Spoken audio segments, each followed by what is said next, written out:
രാജ്ഭവനിൽ ഭാരതമാതാവിനെ പൂജിക്കുന്നതിൽ അസഹിഷ്ണുതയോടെ നിയമ നടപടിയിലേക്ക് വരെ പിണറായി വിജയൻ സർക്കാർ നീങ്ങുമ്പോൾ മദ്രാസ് ഹൈക്കോടതിയുടെ മധുര ബെഞ്ചിന്റെ വിധിയാണ് ചർച്ചയാകുന്നത്. ഭാരതമാതാവിനെ പൂജിക്കുന്നത് അടിസ്ഥാനപരമായി ഒരാളുടെ ദേശീയ സ്വത്വത്തോടുള്ള സ്നേഹത്തിന്റെയും ആത്മാഭിമാനത്തിന്റെയും ആവിഷ്കാരമെന്നായിരുന്നു 2024 നവംബർ 13 മദ്രാസ് ഹൈക്കോടതി വിധി. ഭാരതമാതാവിനെ പൂജിക്കുന്നത് ഒരാളുടെ പൈതൃകത്തോട് ചേർന്ന് നിൽക്കുന്ന ത്യാഗത്തിന്റെയും മൂല്യത്തിന്റെയും ഓർമ്മപ്പെടുത്തൽ കൂടിയാണ്.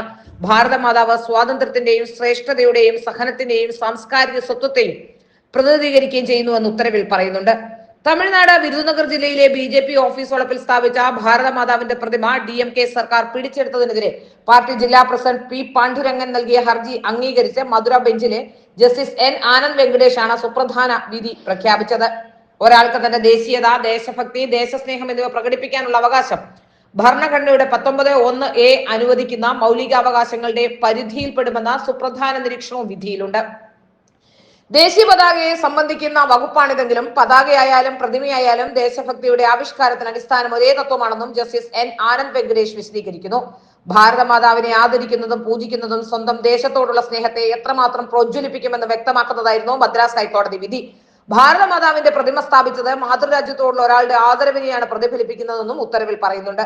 ഒരാളുടെ സാംസ്കാരിക ദേശീയ സ്വത്വത്തെ പ്രതിനിധാനം ചെയ്യുന്ന പ്രതിമ സ്ഥാപിക്കുന്നതിനെ വ്യത്യസ്ത തലത്തിൽ കാണണം.